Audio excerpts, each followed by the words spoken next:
All right, everybody, welcome back to the stream. Let me be the first to introduce you here to Chatrevoked. He streams over at Twitch at twitch.tv/chatrevoked. He's a part of ACR Stormers.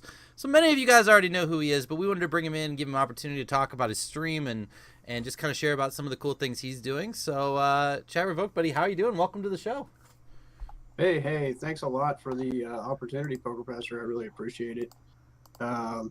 Doing well today. The weather's been good, and my work today actually took a little longer than I expected, and but I ended up working down on near some boathouses all day in the sun, so it was pretty good. Nice. Where's home base for you? I'm near Portland, Oregon. Okay.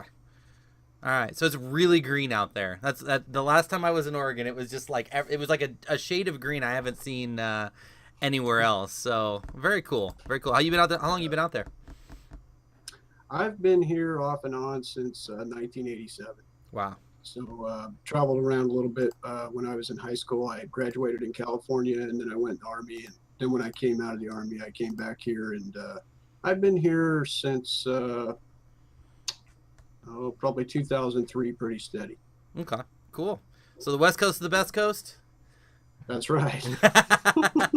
Near the water, no matter where I am. That's for sure. Yeah, I'm trying to get closer to the water. It's on my to-do list. My wife is hounding me about it on a regular basis. So yeah, why don't you tell us a little bit about how you got into poker, like what your poker journey's been, and like bring us up to speed from like, day one when like, you didn't know anything of what you were doing to like now where you're playing and going live and playing some tournaments. Just walk us through the whole thing and take as much time as you want. Yeah, sure. I really started playing poker in the Army and just playing with buddies. You don't really, there's no ranging and no ICM and none of that stuff. You just a bunch of guys getting together, throwing some cards around, trying to take each other's paychecks, And so that's how I started playing poker, learned about poker, all kinds of different games, pineapple and baseball and, 5-card stud, 7-card stud, just a bunch of different games. And then around 99, 2000, I started playing at the local casino. And I really started playing a little bit, trying to learn a little bit more about what I was doing and position. And I never read any books. I'm not really into reading books, no matter what I'm doing. But I just try to teach myself kind of where everybody was at the table and what they were doing, and just a lot of live poker. And then about 2003, I started playing on Poker Stars, and I actually started playing Omaha when I first started playing on there for free. And I played the Omaha high-low game.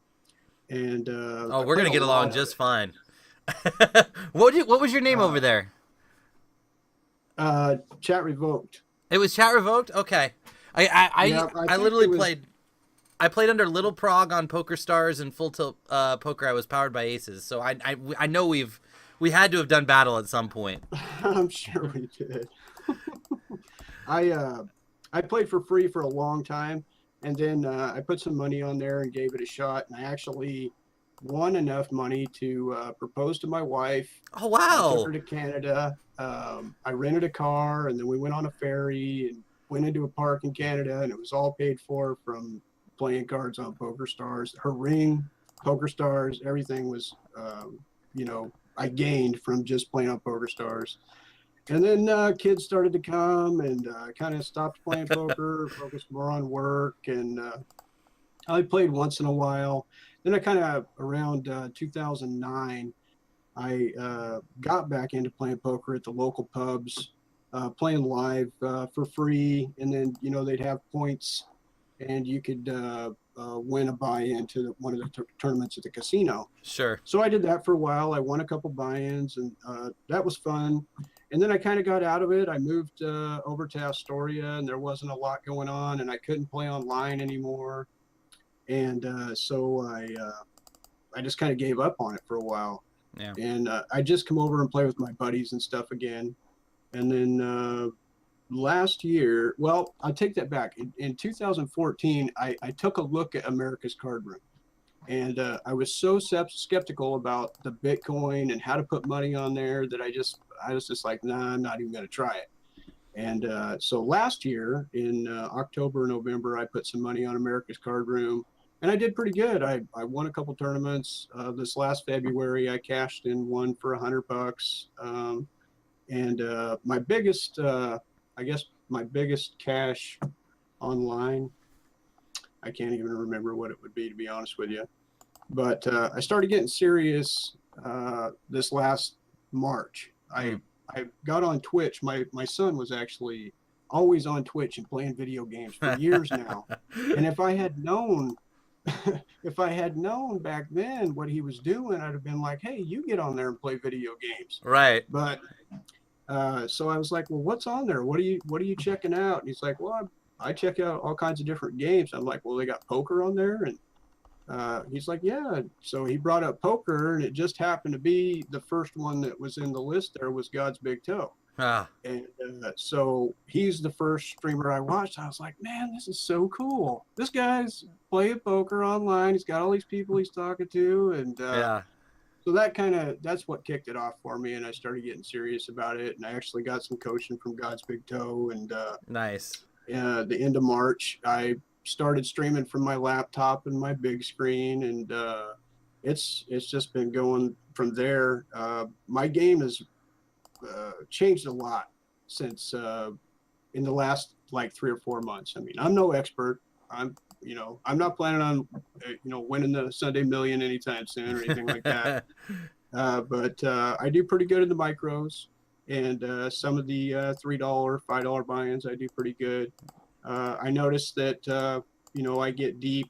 A lot of times I'm not real well versed in those. When it gets up to $3,000 and $4,000 and $5,000 for first place, it seems like I'm missing something in my game, and I tend to go out early once the money comes. But that's pretty much my poker journey to now, and never been to Vegas. Kind of been saving that. The only time I've been to Vegas is changing planes, but kind of saving that for my one time. Yeah. I mean, look, I just took my first trip to Vegas this summer, and man, I wish I could like do it over again and like know what I know now, because I probably made like 337 mistakes, including eating Sonic at 2 a.m. at a Las Vegas stop and then puking for the next 24 hours. But I mean, you got plenty of time for that and everything. How cool is that though? Like what a cool story that you were able to like pay for the entire wedding and all that. Like that's just such an awesome story. And I guess that kind of precludes. I mean, it's at that point, like the wife obviously probably supports the poker thing. If well, I'm divorced now. But... Oh, dang it! I am running so bad right now. Even in my interviews, I'm running bad. Hey, you know what? I'm probably one of the few guys. I have 6 children with 4 women, but I have great relationships with all their mothers. Wow. So I'm probably one of those few guys out there that I don't have any problems with the moms or the kids. And so that's, what's the age range? Especially for the kids. For sure. I tend to give in a lot. I do. I give in a lot. I'll admit it, but it's just what's right with the kids. It keeps everything smooth. So what is the age range of your kids? Oh geez, let's see. My oldest daughter is 26. So you own a gun. And I have a let's see, Brad. I have to do the math. He's 24. Well, I he'll be understand. 24 this year. I have a 19-year-old son. He just turned 19. A 15-year-old son, a 13-year-old daughter, a 7-year-old daughter, and a 10-year-old stepdaughter. Wow. Yeah. So, yeah, we still got a few years before we retire from raising kids. Yeah. I feel you there. I've gotten a couple out of the house. Poker once that happens. Right? Yeah, I've gotten a couple out of the house, and But yeah, there's definitely some rake there when it comes to the children. So I noticed you got the Stones hat on there. You got to go out to Stones and meet. Let's see, Vanessa was there. I think Ghost of M was there, and then who all went? Just talk a little bit about that. Talk about that experience. What it was like to go out there. Who you got to meet. What they were like. Sure. Yeah, it was. It's one of the best vacations I've had in a long time. Well, the only vacation I've had in a long time, to be honest with you. But I'm telling you, I spent a lot of money, and I don't even care. I mean, I didn't win any money, but I had the best time. Stone's Gambling Hall is like first rate, first class. I was when I walked in there. I'm kind of an anxious kind of guy, you know. And another thing, real quick, this whole thing has been great therapy for me as far as socializing with people and whatnot.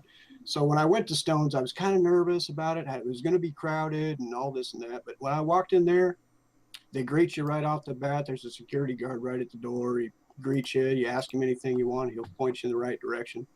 The staff, Justin, one of the tournament directors over there, great guy. Lon, I think his name is another tournament director I talked to.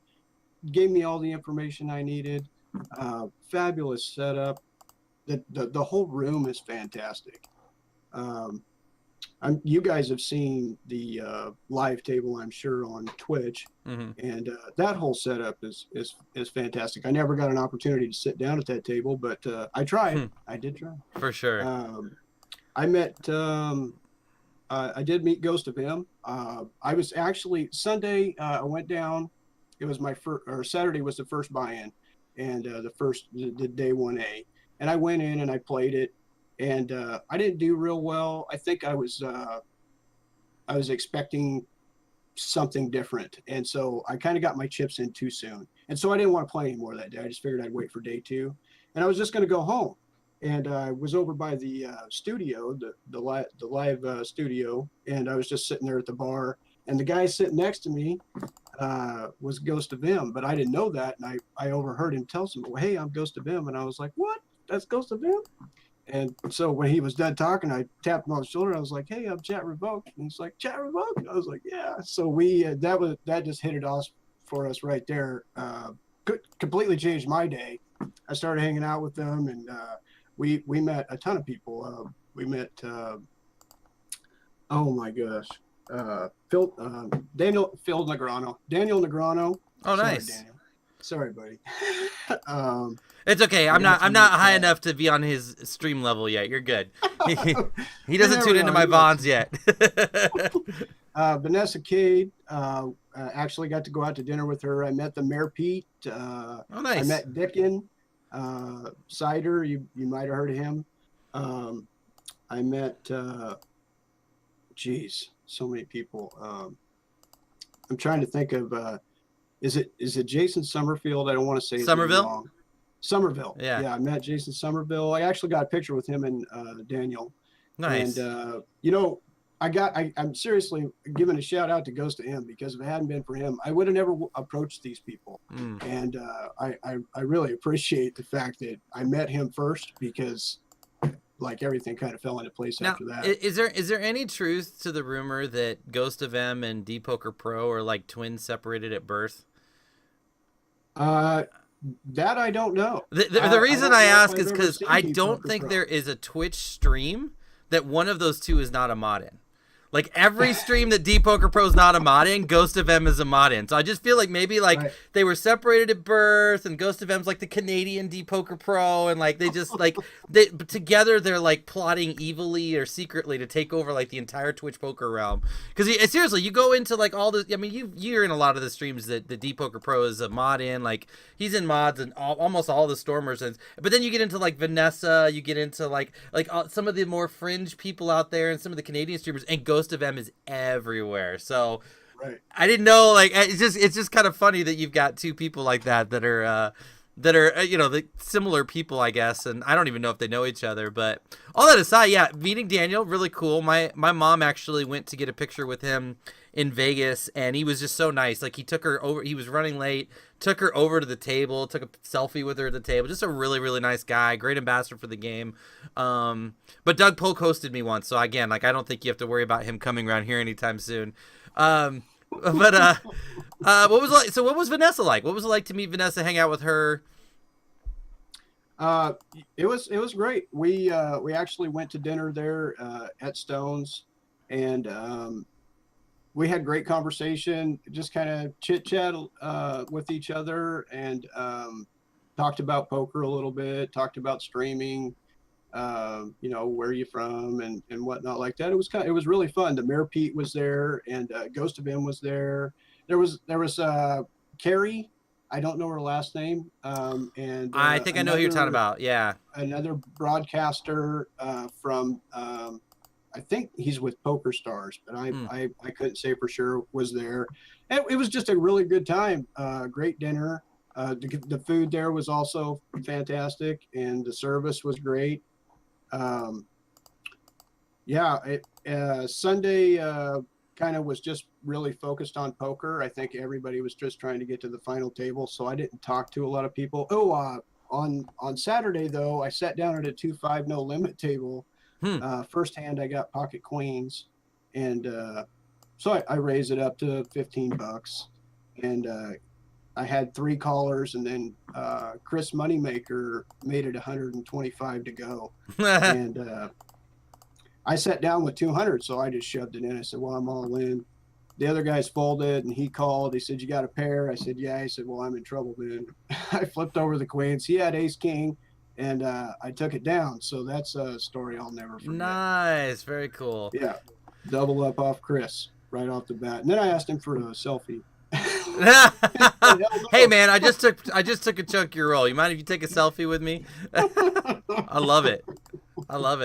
So you talk a little bit about like how the streaming has kind of helped with the social side of things, and it's kind of cool because I've talked with a couple of my friends who've kind of said, hey, I'm kind of an introvert, but getting into streaming really kind of helped me, branch out. I'm curious for you, like, talk a little bit more about what got you into streaming. If you were kind of coming from a place where, you prefer to be a little bit more introverted, like that's a big leap from going there to like, I want to be on stream. Was it, where did it come from? Was it something Toe pushed you on? Was it something you just kind of really wanted to do to challenge yourself, or did it look fun? Like what got you from that point to like, I'm going to click that button and put my face all over the internet?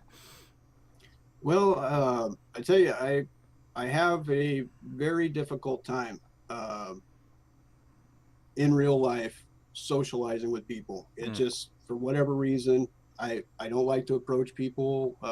I have a hard time with it, and but always I've been on the internet, since the beginning, basically. And I've chatted with people. I've never had trouble socializing. Never really did video chat. So I thought, after watching some different streamers, I was like, man, I should give that a try and see if I could, actually, develop a following and have people to talk to, and people that know who I am and I know who they are, and kind of like friends, because I don't, I'll be honest with you, I don't have a lot of friends, in real life. I'm very, like you say, introverted. I don't like to leave my house. Even when I go to work, some days I'll drive halfway to work. I'll be like, nah, I'm not going.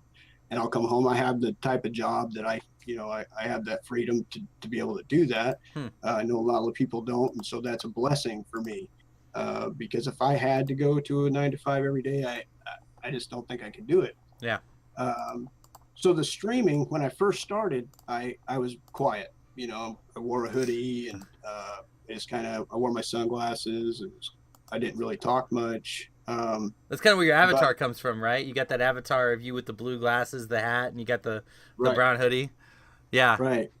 You look confident as all get out, man. I love the picture. You don't look cool. You don't look like you're hiding. You look like, yeah, I'm Chatrevoked. What's up? Right on. Well, that's cool. Well, that worked out good. But this has really helped me. Even I have a pool league that I play on, and I don't really talk to the guys. I play pool pretty well. I teach them a lot. They teach me a lot, but I don't really talk to them about my life and life in general and what people normally talk about. But this streaming, look at me now. I mean, I would have never done this. I would have Mm. never talked to on an interview. I'd have been like, nah, you want me to write something? I'll write something. But Sure. I'm not gonna talk to you. So just this last 4 months, and I talked to my therapist about it. I'm like, hey, look, this seems to be working for me. I can socialize with people now, and um, even when we go out now to restaurants and stuff, I used to have a hard time taking the family out to dinner, and now I talk to the server, try to make her feel comfortable, or him or her, whoever it is, feel comfortable at my table, and That's incredible. just try to reach out, to different people in different settings instead of just letting it pass me by. People that I could help. Not necessarily. I'm not going out trying to make friends, but right now I'm looking for instances when I can help, Yeah. and because people are receptive. When you're trying to help them in general, sometimes people don't want to be helped, but most of the time they do. So like elderly people, a lady having trouble with her groceries, or kids, chasing around after a ball in the street or something like that. I just, take the time to stop and try to help somebody with a broken down car the other day. I stopped and helped her out. And I wouldn't normally do that just because of my own anxiety and fear. Not Yeah. not that there's anything wrong with stopping and helping people, but and see that I'm always defending myself no matter what I say. But anyway, the streaming has really helped. And long story short, I'm really loving it. Um, I love doing the giveaways. I love it when people are just chatting it up in the stream. Um, I like to be the playing poker on the stream even more because I think I concentrate a little more about on what I'm doing, try to stay in the tournaments a little bit longer. Sure. So it's just been a really great thing for me. And God's Big Toe and Mother Effing Life Coach, they the stuff that they do in their streams and the writings that they have, I just love it. Yeah. And I've been looking for some more stuff like that for tilting and just trying to maintain a level, kind of a level emotions while you're playing the game.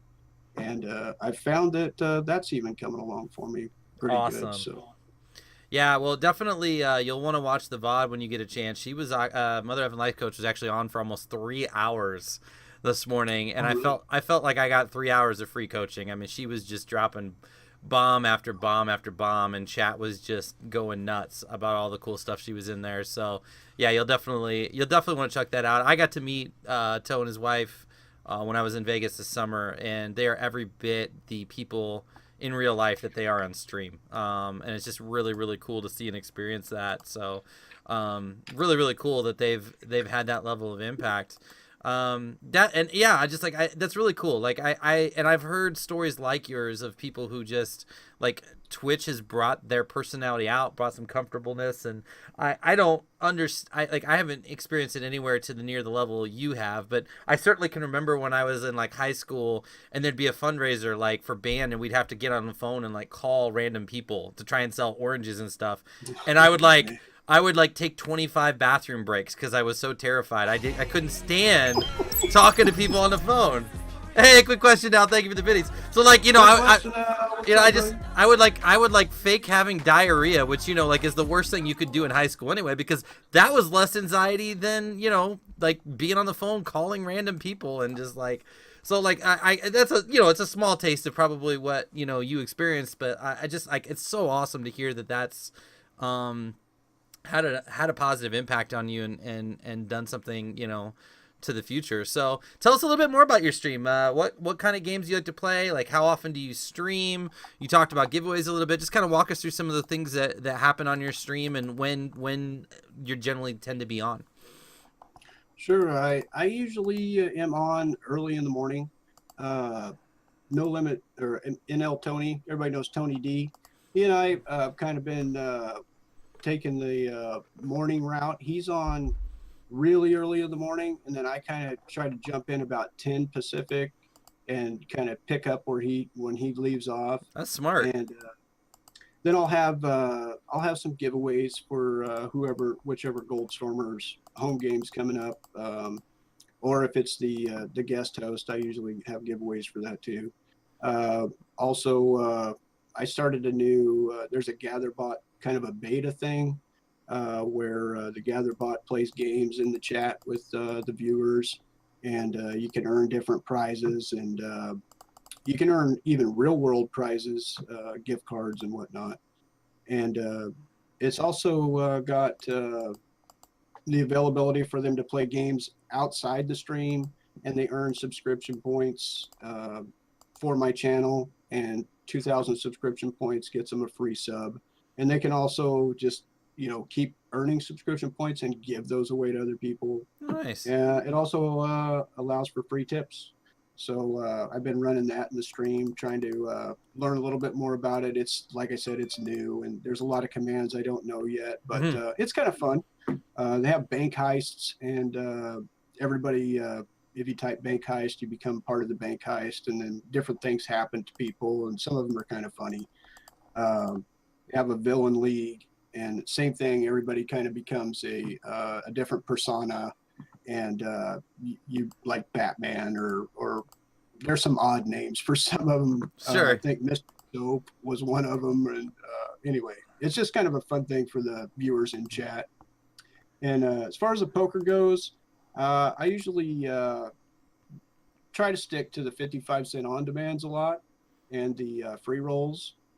Sometimes I'll jump up and play one of the 550s. I've even played the $109 buy-in, but like I said before, that's a little bit more than I need to be playing right now, because I don't think I'm quite ready for that. Yeah. But I did cash. I'll put that out there. Nice. I get asked from time to time if I know any cash streamers or anything, so that's good to know, because there's definitely people that are looking for that, and I know there's some people that do cash overseas, but I don't think there's many people doing cash in the American market, so that's good to know. And I don't want to put any pressure on you, but Chris Moneymaker just retweeted my tweet about us talking about this, so it's out there. The big boy just popped it out there for everybody to see, and your Twitter's in there and everything. So if we're celebrities after this, look out. So he and we were talking about Stones before it started. We were trying to figure out how to buy into it without actually being there, but we couldn't do that because there was a PokerStars contract that had to be signed. Yeah. But so I'm curious too, like circling back a little bit to the whole, friends thing. Like I can relate because like in my life, it sounds weird, but like I don't have any friends around here. Now some of that's kind of by choice.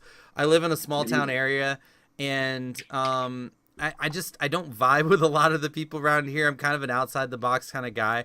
But what's been cool is like I've built some really cool friendships with through the people I've met in poker. I mean, Drew.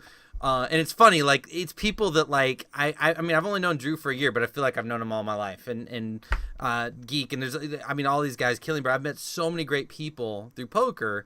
Like on the flip side, I mean obviously the stream has helped you socialize more. Have you built some cool friendships with some of the people? Have you got some friendships that you've connected with where you see like, now that it's easier, it's just like you find people that, and maybe it's because we're all poker players, so we naturally have something in common, but like, are you finding it easier to kind of connect with those people? And just, I don't know, I guess I'm always bragging about how awesome people in poker are, and so I'm kind of curious, since you're coming into it kind of newer, like what your perspective is on some of the people you're meeting along the way and whatnot. Well, I have to think about that. I've met a lot of people on this this Twitch deal that I think I could be friends with, outside of the digital world for sure. There's some people that approach me that have no reason to help me out at all. Sometimes I was skeptical of that in the beginning, but now I'm very receptive to it. And there are a few people like, for example, Ghost of M. That he is a great guy. He stepped outside. He went above. He didn't have to hang out with me. He didn't have to, but he did, and we developed kind of a cool kind of a thing. And I think that if we met again, we would definitely be hanging out. Even outside of poker. There are several other people that are in my stream a lot, like Sevzor.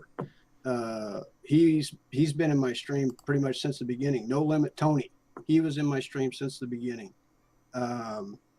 I don't want to leave anybody out. I know it's hard, right? You start talking about friends and you're guys, like, oh crap. Yeah, you guys know who you are. I mean, they know. I try to talk about him on the stream. Quick question now. I watched his stream a ton to try to figure out what I could do in my stream to make it cool and fun, because that guy's stream is so much fun, and I had so much fun in there. I was like, man, what could I do, to kind of make it all like kind of like his, but with my own twist, Yeah, for sure. And that took forever. I mean, figuring out how to put the overlay on the chat box and the alerts, and oh my god, that was a lot. I mean, shout out to Kentucky Wildcat Ogre. I mean, great person. Yeah. One of the people that reaches out that doesn't have to, says, hey, this and that, let me know stuff. And it's like, hey, thank you so much for taking the time to reach out to me and let me know. You could put him on the list with Deep Poker Pro and Ghost of M2. He is a mod in like a lot of streams and makes a really positive impact on a lot of streams for sure. Right. God's Big Toe. We've had one-on-one coaching sessions, and we've talked about even tilt and stuff like that. And he's probably one of the easiest people that I've ever talked to about something I don't know. Somebody's got to teach me something. It's very difficult for me to receive it. But whatever it is he's doing, it works for me, and so he's been a big factor. And I think that, like I say, if I met him in real life, it would be great. In fact, I've got a t-shirt that I used to have hanging right here that I'm going to wear when I go to Vegas in my first tournament. It's got a big toe. So I'm planning on doing that.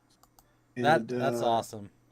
Just a ton of people, man. I know I'm missing some people. I know I am.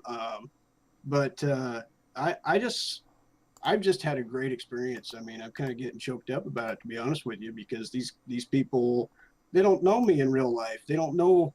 I mean, I'll be honest with you. I used to have a ton of friends, and I used to go out and socialize with them all the time. And then something happened in my mind, and I've got this mental disability now. And so I get angry sometimes, and I lash out, and I say things I shouldn't say and do things I shouldn't do. And so it's been a lot of therapy, Sure. a lot of medication. But along the way, I lost my friends.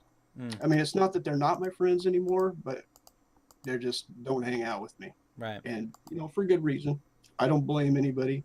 But this has really brought out the fact that I can be sociable again. And there are people that like what I'm doing.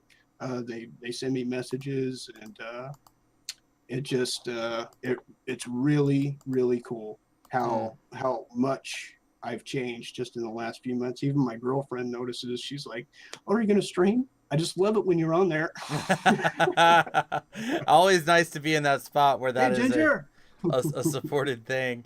So like the term lurker, right? Like we have this term in streaming called lurker for these people who, sit in the chat, but they don't necessarily want to like get engaged in the chat. Like, and I don't think it's a bad thing. I don't think there's anything wrong with lurking, but for people that maybe, and I know there's a lot of them who struggle with socializing, struggle with being in a crowd, what kind of advice would you give them based on, I mean, obviously you've had a wonderful experience with this. Like, what kind of tips and advice would you give them to, help them or encourage them to take a chance on being more social?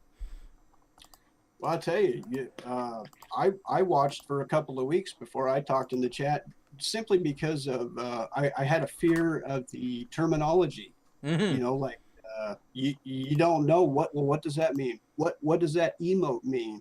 Did I use that emote?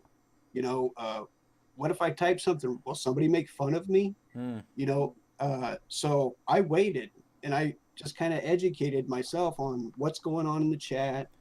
You know, you don't want to get in there and talk too much, but it's okay to just jump in there and say, "Hey, Poker Pastor, I hope you have a good run today." That's a good way to start. Or whoever stream you're in, just tell them, "Hey, I hope you have a great run today. I hope you have good luck today," and then just see what comes back and see Right. how you feel about it. And if they don't say anything to you, it doesn't mean that they don't like you. It just means that maybe they missed that in the chat because they don't see you a lot and you're just new and coming up through there. But when you hit that follow button, a lot of the streamers like myself and Poker Pastor, we have alerts that go off and say, "Hey, you got a new follower and we're going to recognize you right away." Yeah. And the follow button's absolutely free. Hmm. And basically, you just get notified when the guy you're watching comes online so you can watch him again. And for me personally, I try to be nice to everybody. I've only had, I think, one person that was a jackass in my stream. And You're running Mr. good, man. You're running really good if that's the case. Yeah, I try to be real Yeah. in my stream too. If I'm having a bad day, hey, I'm having a bad day. I'm gonna get off here. It's just not working for me today. Right. Or if I'm having a great day, I'm gonna tell them that too. We're gonna have more giveaways and all this kind of crap. But for the people that are on the sidelines and are worried about what's going to happen or how you're going to feel, the only way you're going to know is if you just go ahead and take a chance and type something in that chat box, say hello, and see what happens. Win one of the giveaways. I had a guy in my stream the other night. He was on Linux, and he won the giveaway, but we couldn't get him on ACR. And so I was like, I didn't know what to do. I was like, we got to figure out how to get on ACR. But, anybody can type in the stream. You don't have to be a poker player. Yeah. If you just like what people are talking about, say, hey, I want to get involved in the conversation. And just type something. Put an emote in there. That's what I did. And 3 months later, I'm interviewing on Poker Pastor stream. That's such great advice, and it's so cool to hear, just kind of how all that panned out. And I have no doubt like that there's going to be people watching this that are going to hear that, and it's going to inspire them, and for good reason. I mean, I know, I'm pretty sure Bet on Drew. He's one of the guys that I've talked to who said he was a total introvert. Like, he's super introvert, and you'd never guess it watching his stream, right? He's so relaxed and so connected. But we've talked at length about times that he's what that communication has done to grow him, and you could just hear the passion in your voice for it. So I appreciate you just even being willing to be honest and share that and kind of walk through what you've been through, because that's something that will definitely provide strength and encouragement for others. You talked a little bit about using your one time for Vegas. Talk a little bit more about your poker goals, your long-term goals, like what you would like to accomplish. I know the weird poker career kind of makes people weird sometimes, but I don't ever have a better word for it. I mean, it can be a hobby, it can be a career, but the bottom line is you should, even if a hobby, you should have some sort of goals, even if your goals are only to have fun. So talk a little bit about like what you would like to accomplish, over the next several years in poker and with your stream. Well, I plan on winning the main event in 2020. Ooh, I like that. I like that. Not 2019. You're going for 2020. 2020, going to Vegas, and we're going to use our one time. Going to try one of the low buy-ins and win a spot into the main event after cashing in the 1,500 or something like that, and just go over there, buy into the main event, and take it down. Nice. Nice. I like it. So that's my dreamer goal. As far as, just everyday goals, I just want to build that bankroll up, be able to keep playing and slowly, steadily get to where I can consistently cash in tournaments. Winning is always the goal, but let's face it, sometimes you're not going to make it. Sometimes the cards aren't going to make it for you to get to that final table, to get to that stage. but the way you play uh, between the start of the tournament and the end of the tournament, what's your goal for that tournament? Yeah, we all want to get first. Okay, so now we've got into the money. We're getting close to the money. Our chips are getting low. Do our goals change? My goals change a little bit. Now I want to get my money back. I want to get my buy-in back, plus a little bit more, so that I can show profit. Right. Right. Not everybody plays that way. I know they don't. Everybody wants some people just want to. I've just got to get first. I got to get first. And there's nothing wrong with that either. I mean, that probably works for a lot of people. But I just for my temporary goals, I just want to be able to keep playing on ACR and keep streaming, keep having giveaways. So I just play the micros. I like playing the home games. I make a lot of final tables in the home games, which I enjoy because that's where the cash is. Right. And sometimes when the Moss came up, I played in a few of those tournaments, but I didn't do very well.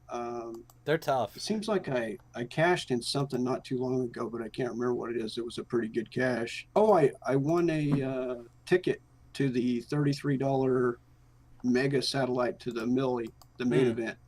So 30 seats guaranteed in that one. I won that yesterday. But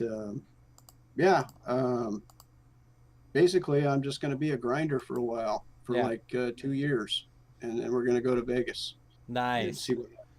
I assume that if Vegas goes well, or maybe even if it doesn't, like, I assume that's not like a one and done. Like, you'll try to go to Vegas multiple times over the next couple years. It's not like if it doesn't work that one year, that's it. You're never going back. I would hope not, anyway. No, okay. No way. But I want to be ready before I go. And For I think a couple of years of coaching and a couple of years of playing, I could have a good run. Without a doubt. It's a one of a kind tournament. I haven't played it yet. I've had a lot of friends that have played it. I mean, obviously there's no structure like it,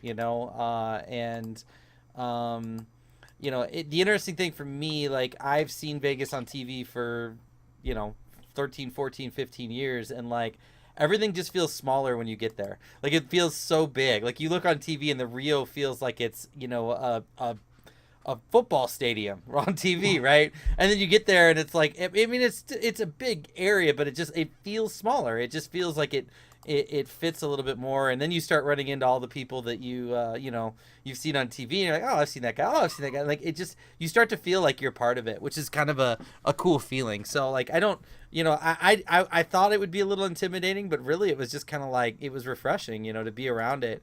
So you've met Moneymaker, you've met Negreanu, you've met Somerville. What poker player would you like to meet that you haven't met in person yet? God's Big Toe. All right, that's a good answer. You won't be disappointed on that. I think that they're. I'd like to meet all of you guys. Actually, I'd like to meet you, Poker Pastor, and Killing Bird, and Quick Question Now. All the guys that I watch their streams, I'd love to meet them. Uncle Slacker. I'd love to meet him. No Limit Tony D. I think I think we should all just get together and plan a trip to Vegas and meet up there at some point and have ourselves a good time. I like it. Be fabulous. Well, I will be there. I'll be there in 2020 for sure. So I'll be in your rail in 2020 when you're at the final table. Yeah, baby. I'll wear the Chatrevoked shirt. That'll be fun. Team Speak No Evil. There you go. I like it. And I know Toe, like, they're planning to start doing an annual stream house thing at their house now. So that'd be a kind of a cool thing. I think it's going to be a thing they're going to do every year. Be a perfect time to get all those guys out there. Most of them come anyway. Like, Killing Bird's out there every year. I don't know what Rodney does. He's in chat. We'll have to ask him. I don't know. I don't even know where he's located, actually. He's in Arizona. Oh, okay. So he's not even far from Vegas. So yeah, he ought to be able to get out there.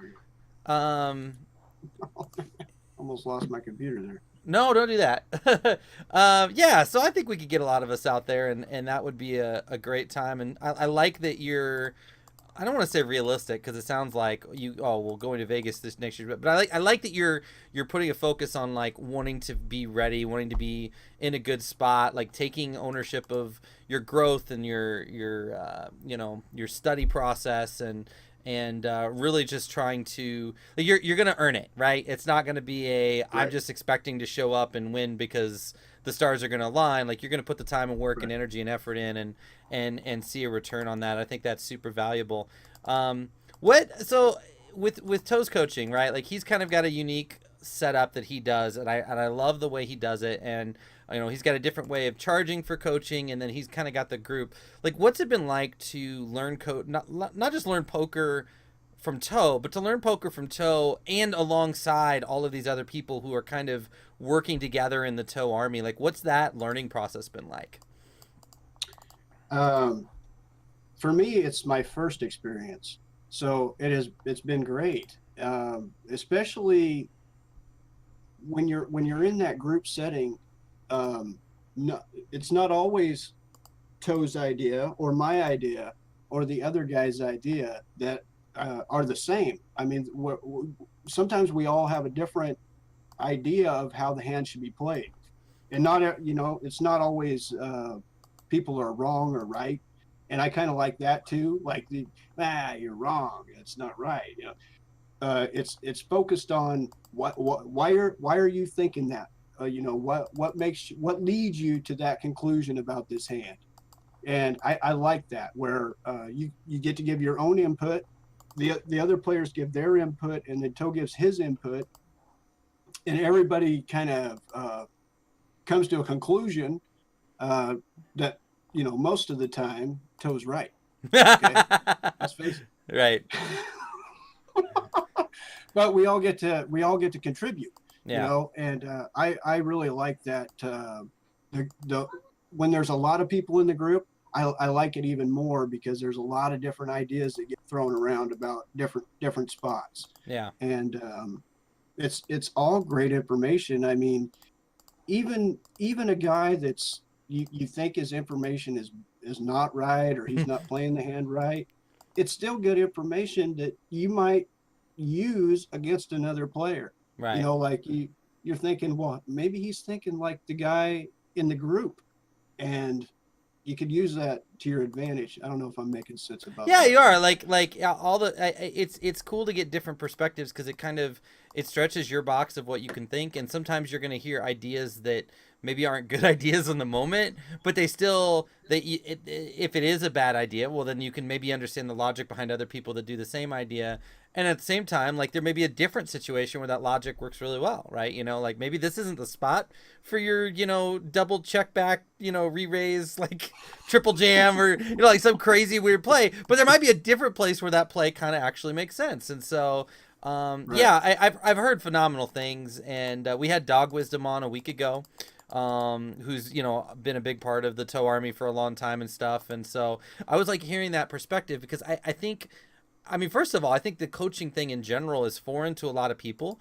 We go to school, we go to high school, some of us go to college, but like after that, we don't really put ourselves into situations where we're, under somebody training, learning, being taught, like in the regular world. Like it just doesn't happen very often. And so it's a little bit foreign for some people to come into poker and be like, wait, I'm going to have a coach, or I'm going to pay somebody to teach me this, or like, can't I just Right. go to Borders bookstore and buy a book? Like it's a little different. So hearing that perspective is really cool. And I've heard Well, too, like, I'll be honest, yeah, go ahead. because I am. I try to be as honest as I can. I thought it was a crock. I was like, why would anybody pay anybody to teach them how to play poker? And then after a while, I was like, man, I need some help. I need somebody to help me with my poker. And that's the truth of it. And I was checking out godsbigtoepoker.com, and I just went ahead and signed up, and I've been doing it for about 4 months. I missed this month because I had all that stuff going on in Sacramento and a bunch of stuff going on with the kids, so I didn't participate this month, but I'll be back on it next month. And I was thinking about trying some of those other coaching groups. I can't remember uh, pretty expensive stuff, you know. But so I'm not going to be doing it right away. But I'm next year I might get into some of that, and just to elevate myself and keep it going up. Yeah. Yeah, all that stuff's good. If you're good at applying yourself to what you're learning, and people, raise your edge is one of them. I don't know if it's the one you're thinking of, but Raise your edge. Yeah, um, that's one of them. I I'm like Negrano's thing yeah, I too. haven't gotten to see a lot of it yet, but I've heard really good things about his master class. I mean, people always ask about those, and I always say the same thing. It's like, they valuable? Absolutely, but you're gonna get out of it what you put into it. So you Exactly. know, Yeah. if you're sitting there like you've got the raise your edge video up and you're sitting here playing Candy Crush on your phone and kind of looking up occasionally, and oh, that's kind of a cool point, and like you're just kind of like I don't want to say half-assing it, but you know what I mean. Like you're just kind of going through the motions.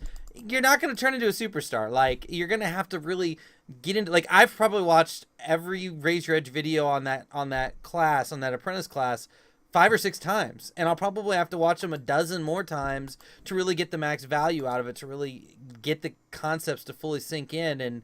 And every time you watch it, you get a little bit different take. So as long as you put yourself into it, you're gonna get your money's back and then some. But I think some people think it's a miracle drug. Like you're just gonna watch it once and it's just gonna osmosis into your head, and everything's gonna be perfect. And that's not the case. And we've talked about this before on my stream.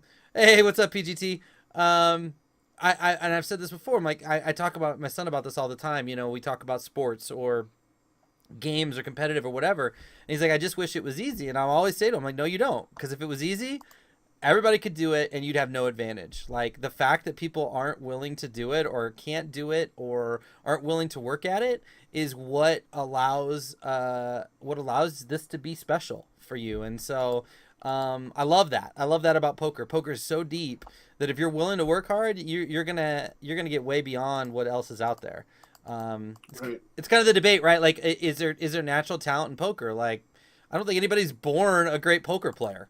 Some people might have more discipline than others, and that may lend itself to being a better poker player. But at the end of the day, like, it's all about the hard work. And thank God it's not basketball or football. We don't have to be 7'2", freakishly athletic, 400 pounds, ripping through our clothes in order to be good. Because I'm not a big Right. guy, like we're not ripped, and like we're just we're casual guys, but we can be just downright dangerous on the poker tables if we work hard enough at it. So That's kind of a thing that would surprise me about some of the guys I met. They were all shorter than me. I was like, nah. I thought you guys were big. Well, I'll tell you this. Yeah. Toe is ripped. I when I met him in Vegas, I was like, whoa, he was chiseled. He's a martial arts guy, isn't Yeah, he? he used to be an MMA guy. Yeah, man. Don't mess with the toe. No, heck no. Like, I'm like, this is awesome. If I ever need a security guard ever, I'm set. Like, you're gonna be my security guard. So yeah, like, just it's mind blowing. And again, it's one of the cool things about poker. We're meeting so many cool people.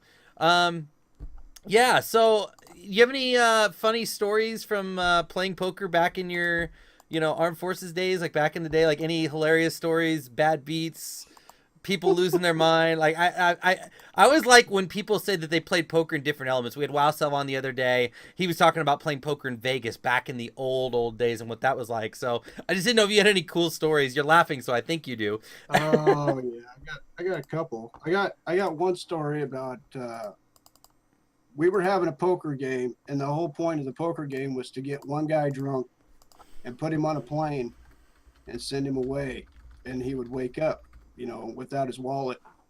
This was back before all the security and whatnot. Right. And so we got him. We played poker. We got him drunk, and we put him on a plane without his ID. He had his ID, but he just didn't know where it was. And so long story short, he was getting married, right? The next day. And so he called us, and he said, "Hey man, where are you guys at?" And we said, "Well, we're getting ready to go to work. Where are you at?" He goes, I just got off a plane in Dallas, Texas, and I don't know why I'm here." And we we told him, we don't know why you're there either, but you better call your wife. And so he calls his wife. It wasn't his wife then, it was his fiance. He called her up, and she was in Dallas, and she'd come to pick him up. But it's a lot funnier story if you were there. I mean, during the poker game, we were all drinking water. He was drinking vodka, and we brought out some Everclear. Oh my. Like, oh, let's all drink some of this with some Hawaiian punch. And he was just trashed when we put him on that plane. But anyway, it was a lot of fun. Another time, I was playing in a casino in I think it was in Washington State, and this is kind of a scary story, but it was kind of funny to me. I was still kind of new to poker, and I had hit a royal flush on the river, and I think I had Jack 10 of spades in my hand, and I hit the royal. The other guy at the table had a full house, aces full, and I was like, "Can I buy more chips?" Right? And I wasn't trying to be a jackass. I was just new. I didn't know I couldn't get more chips and get them in the hand, right? And so the guy goes, "Hey kid, I'll bet you $5,000 I got you beat." Oh my gosh. And I was like, okay. He's like, "Get your 5,000 out." And he flipped over his aces full. And I was like, "Well, I don't know, but I got a royal flush. I think I got you beat." And he pulled out a gun. Oh my gosh. Yeah. And security was on him like, well, they were on him pretty damn fast. Yeah, for sure. Boom, right to the ground. I didn't get my $5,000. I mean, I won the pot and everything. He got kicked out of the casino. I think he probably got arrested. Yeah, probably. But yeah, that was kind of a funny story. Oh my goodness! Wow. Did you hear about the guy at the World Series this year that folded the royal flush? No. There was a hand, and I'm gonna butcher it. But it was like there was a double paired board. It was like the run out was like ace king queen queen ace, and two guys went all in, and the third guy was like, "I can't cold you guys," and flipped over Jack 10 of spades, and there was an ace king of queen spades. He didn't see that he had the royal flush, and folded it face up. And oh my god. Yeah, and ended up getting a penalty because of it, because he had the best hand. So not only did he fold a royal, but I mean, you get a penalty for folding best. It was like, I just can't even imagine being in that situation and not seeing that. But I think he was like, oh well, it's a double paired board. Someone's got a full house. I've got a flush. Like, he just didn't, or maybe he thought he had a straight. I don't know, but oh my gosh, like it's oof, terrible. But yeah, that's a really cool story. Wow. I think I'm looking forward to getting to meet you in person. It'd be really cool. I had a feling heading into this interview. I just had a feeling you were gonna be a cool guy. Like I don't know. Like, I just had a hunch, and it's been a lot of fun getting to talk with you. Do me a favor. I don't know what's going on with your Twitch channel, but your old VODs aren't coming up. I was trying to pull your old videos up earlier today, and they've all got some error on them. I don't think it's something you're doing, but see if you can find out. I think they're sub only. Oh, okay. Well, that's cool. I will sub then, because what I like to do, like once I have somebody on here, I get to meet you guys. I put a video together, so like when you guys are in the stream, I can kind of show a little clip of your stream and kind of give people an idea what you are. Give you guys kind of like a video shout out. I like to do it next level. Yeah, I'll sub up here soon and get that video done. I've been trying to figure out how to take that off, because I can't make clips because they're sub only. Oh, that's annoying. I've just been trying to figure out how to. I'll figure it out. I'll get. I was gonna say somebody in chat will know. Yeah. Rodney will know. Rodney better know. But yeah, that'll be cool. So we'll definitely we'll be promoting you and cheering for you. And again, man, I just really appreciate your honesty and your story. Like, it's just a really powerful story, and I'm really excited to see people that are going to be impacted by it. So cool. Wish you the best of luck with everything, man. Keep going, keep grinding, keep that dream alive, and we'll touch base on 2020 for sure, buddy. I appreciate that. Thank you very much for taking the time to interview me. This has been, I was nervous about it, but it worked out really good. Thank you for the questions, and I'm looking forward to more poker with you in the long term. Sounds good, man. Well, next time we have you on, you won't be nervous. Right. All right, man. Take care, bud. Have a wonderful day. We'll talk to you soon. All right. All Nice right, talking buddy. to you. Yeah, see ya. Bye. That was Chatrevoked. You can find him at twitch.tv/Chatrevoked or on Twitter at Chatrevoked. I love how every single one of these interviews has been so dynamic and given us some special story. I mean, every single one. From Snoss just dropping it was like a free coaching session for 2 hours and just giving us so much good wisdom about poker. And then we brought Stealth in and we got to hear about what it was like for him to run through the OSS and how he's learned from turbos and his experiences with Drew. And then we brought Sell in and we heard about Greg Maddox and Charles Barkley and his transition